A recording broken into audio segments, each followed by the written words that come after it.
প্যারি পণ্ডিতের পাঠশালা ছিল হুগলির দেবানন্দপুর গ্রামে অবস্থিত একটি ঐতিহ্যবাহী গ্রাম্য বিদ্যালয়।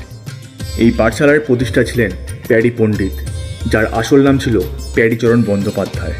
তিনি ছিলেন একজন শিক্ষানুরাগী সমাজসেবী, যিনি গ্রামের শিশুদের শিক্ষার জন্য এই বিদ্যালয় প্রতিষ্ঠা করেন। কিছু কিছু জিনিস যেগুলো ভাবতে অবাক লাগে, যে একসময় শরৎচন্দ্র চট্টোপাধ্যায় যেই টাইমে ছিলেন বাল্যকালে, সেই টাইমে কতই না একসময় এখানে কত কিছুই হয়েছিল এই পাঠশালার মধ্যে।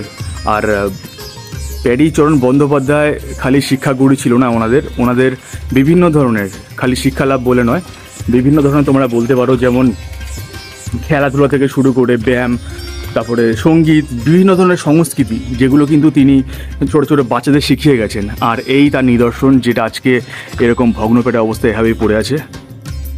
হুগলির ঐতিহ্যবাহী প্যারি পণ্ডিতের পাঠশালা আজ ভগ্নপ্রায়। প্যারি পণ্ডিতের পাঠশালা ছিল হুগলির দেবানন্দপুর গ্রামে অবস্থিত একটি ঐতিহ্যবাহী গ্রাম্য বিদ্যালয়। এই পাঠশালার প্রতিষ্ঠা ছিলেন প্যারি পণ্ডিত, যার আসল নাম ছিল প্যারীচরণ বন্দ্যোপাধ্যায়।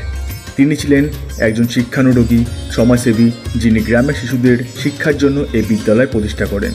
কিছু কিছু জিনিস যেগুলো ভাবতে অবাক লাগে, যে একসময় শরৎচন্দ্র চট্টোপাধ্যায় যেই টাইমে ছিলেন বাল্যকালে, সেই টাইমে কতই না একসময় এখানে কত কিছুই হয়েছিল এই পাঠশালার মধ্যে।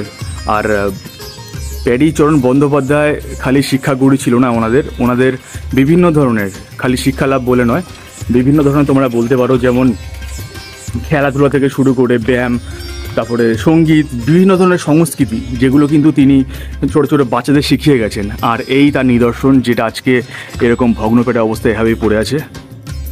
হুগলির ঐতিহ্যবাহী প্যারি পণ্ডিতের পাঠশালা আজ ভগ্নপ্রায়।